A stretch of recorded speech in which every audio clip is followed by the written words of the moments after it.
Alright, good morning class. Today we're gonna continue our study and talk about chapter 11, the data structure basic or array. Yesterday we have talked a lot about branching and looping, where we know that sometimes in algorithm we don't really have to write or maybe just plainly write the code there. We can also utilize the branching and looping to make our code efficient. Now, today we're gonna talk about something different. We're gonna talk about a data structure, which is array. Now, before we begin, please do fill the pretest that I have prepared. Pretest help us to further calculate about how much our performance is growing right before and after the study. So please do fill the QR on the screen below.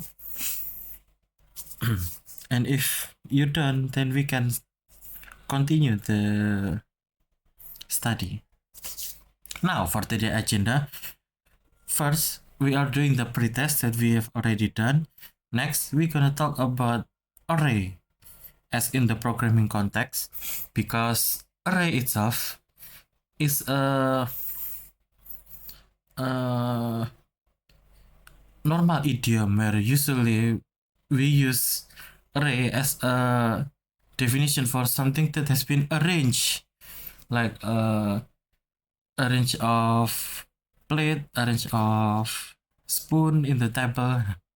But no, today we're gonna talk about the array in programming context. Next, we're gonna introduce one-dimensional array, two-dimensional array, multi-dimensional array, and last but not least, the parallel array and the indexing method. Then we're gonna do a little post test after pretest. Next, for the homework, I'm gonna give you a mini project, which is a student scoring sorting program. Now, just to continue, first, after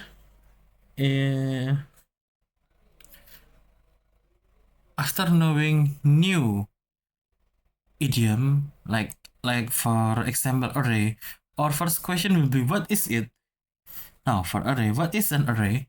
An array is a fundamental data structure in programming used to store multiple values of the same data type in a single variable.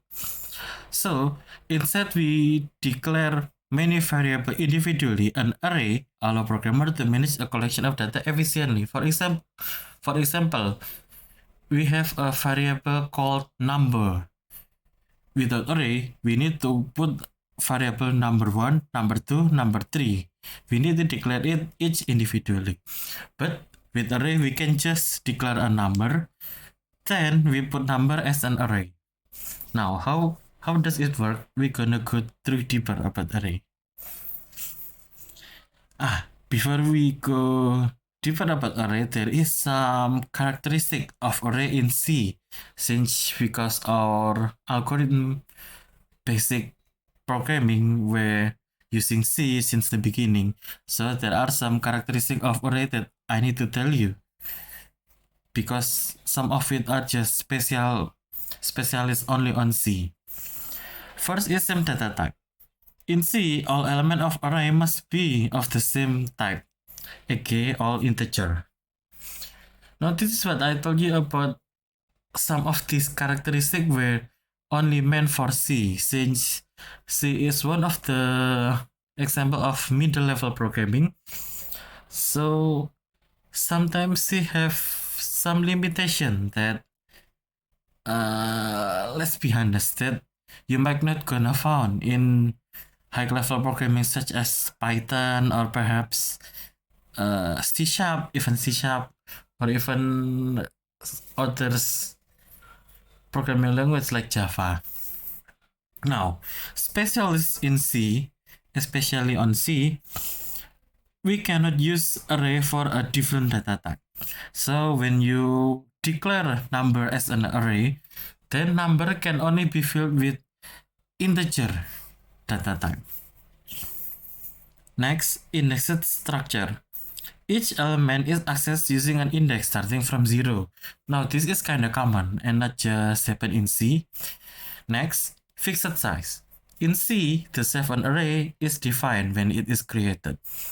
Now, just like the previous same data type, this characteristic only happen on C. So when you declare an array on C, you need to also declare about how much the size of the array.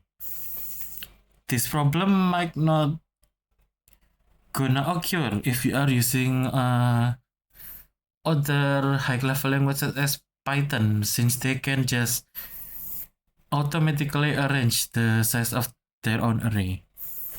Next is efficient access, because element in array can be accessed directly using their index. How it's gonna work? Now that's what we're gonna learn.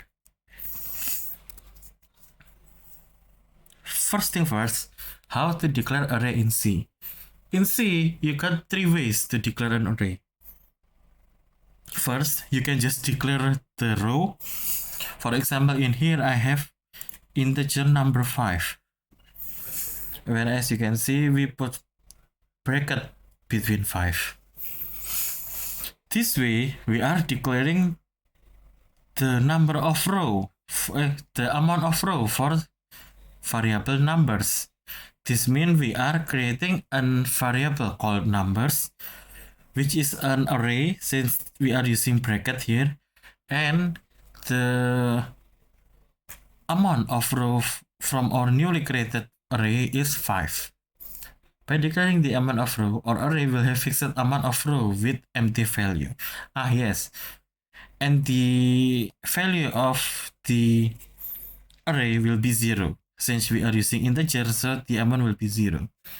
If we are declaring a char array, then the amount will be blank space. Next, we can also declare the array through their variable. So for example, in here, declare integer numbers with 0 value in the bracket, but then we are giving value to the inside of the array, which is 10 and 20. This way, C will automatically recognize the amount of the row based on how many value we have. So we are creating array consists of 2 rows inside. Or perhaps next, we can also declaring the row and the value. As for example, in here, I am putting 5 inside the bracket and also giving value of 10 and 20. This means we are still declaring an array of 5 row. However, 2 of the first row will not be empty. Instead, they will consist of 10 and 20. However, the other row, as for example the third, the fourth, and the fifth, will remain empty. So that's how to declare array in C. Next, we're gonna talk about how to accessing an array. So for example, in here, we already have the array, which is integer number 3, which consists of 3 value, 5, 10, and 11, and 15. Then to access each of the element, we could use this one in here. Numbers bracket the index of the array. And for example, in here, for the first row, I am calling the numbers from index 0, which gonna return value of 5. Next, in the numbers 1, it gonna return value of 10, and etc. And 2 will return 15. Please do remember that since this is an array, it will start from 0 and not from 1. Now, a little question for you. Do you think this programming is efficient? And the answer is no. Of course it's not. Since yesterday we just learned about looping, we can just loop the printf and doesn't have to write it one by one like this. So yeah, this is one of the example of not efficient program and can be repaired through looping. Next, we're gonna talk about array one dimension. What is it? A one-dimensional array is the simplest form of an array. It stores elements in a single line, or list perhaps, where each element can be accessed using a single index. This type of array is widely used for storing lists of data such as student score, number, or simple dataset. Common usage of one-dimensional array is for traversing, searching, summation, or finding maximum minimum. Well, the proper example of this array is our previous numbers array. It is a single dimension array, but if you want another example, you can just run the program that I already show you in the screen, and you can also see it in the module. You can just copy paste it to your favorite IDE and execute it to have a proper understanding about how a one-dimensional array works. Next, we're gonna talk about a two-dimensional array. Now, two-dimensional array is far more complex than the single-dimension array, which is, of course, it is used to store data in the form of table, consists of rows and columns, similar to a matrix. If we visualize a two-dimensional array, it will look like this white picture that I shown you. The upper side is the column, the bottom side is the row. So for example, if I want to access 15, then I have to access column 1, row 1 and then column 1. If I want to access for example 40 in here, I have to access it from row 1 and then column 0. These are the example of the two-dimension array that also you can try to run in your IDE. I have also put the code in the module. Next, I also going to talk about two-dimensional array but using string. As you can see, for char type data, there are various methods to create an array. I gave you two examples of program in here. Can you guess, are there any different in how this to work? On the first picture on the left side, the char array we initiated using a one-dimensional array. As you can see in here, we are only using one bracket for the variable course. This means we are initializing a one-dimension array. On the right side, as you can see, we are using course bracket 4 and bracket 10, which means we are initializing a two-dimensional array. Now, what's the difference? Believe it or not, if you try to copy this program and then run it on your favorite IDE, there will be no difference. Yes, the output are no difference. Why? Because char type data is actually just an array of string. That's how C work. That's how C process a char type of type data. So when you declare a char, it's actually just a string but in array. So they are actually keeping this word A, L, P, and RO in a single array. So basically, yeah, this two is actually just two-dimensional array. However, there are still a slight difference between these two. When we are using only one dimension, the string alpro, alinma, and such were treated as one single value that still can be separated due to string behavior in C.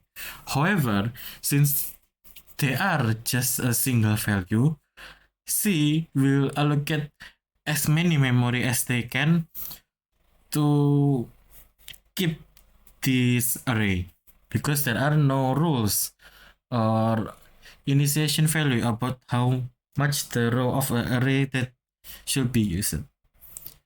Meanwhile, the second example, we already declare a size of the array, which is 4 and 10. This means the amount of row that will be used to keep the char type of data will remain on 10. This way we got a efficient memory allocation management and also restrict the length of the string, which by some other mean could be also mean increase in security, because this way people cannot just put any long character to the array, because we have a limitation of 10 character. So that's the difference in how C process a char. Next, we're gonna talk about multi-dimension array. Now, multi-dimension array is an extension of array that allows storing data in more than 2 dimensions. So if I say 2 dimension is more complex than 1 dimension, wait until you heard about multi-dimension array.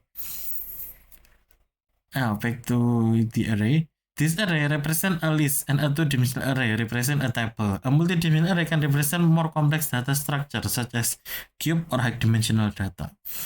While in some common programming activity, this array is rarely used. Yes, since we are now talking about elementary algorithm programming, if you have perhaps goals or dream to pursue career in software engineer, you might not gonna found this multi-dimension array.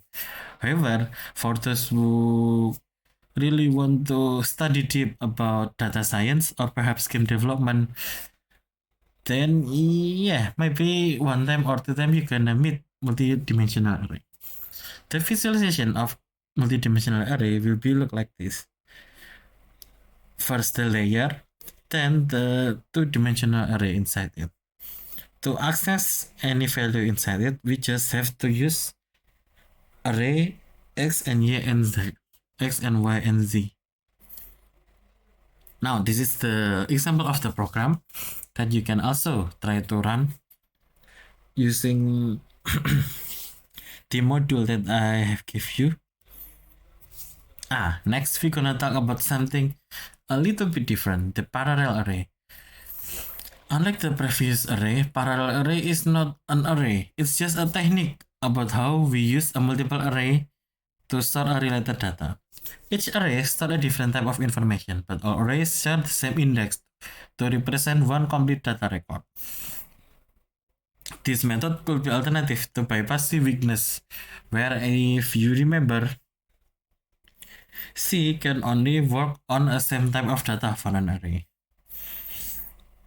Now, how does it work? First, we have two different arrays, name and score, where name is string type of data and score is integer. Despite being two different arrays, we ensure that each index were meant for same identity. For example, in here we have three data, Alice, Bob, and Charlie. Make sure that we are keeping the same index for same person. So for example, in here, index 0 is for Alice, where Alice got score of 85. Bob got 90 and Charlie got 78. So ensure that each person were assigned to one single index. So in case if we are adding another array, for example, a student number, ensure that the student number for index 0 is for Alice and student number 1 is for Bob. Now, by doing this, we could call all of the array in one single loop. Example, we could use I from iteration of loop for name and score. So we just need to print name I and score I. That way we could print it like the picture that I gave you, like in here. Now this is the another program example of the parallel array that you could try in your favorite IDE. Alright, thank you very much for listening to the class. Please don't forget to fill the post test. As I mentioned before, it's also an important step to evaluate how much we understand array before and after the study. Now, if it's done,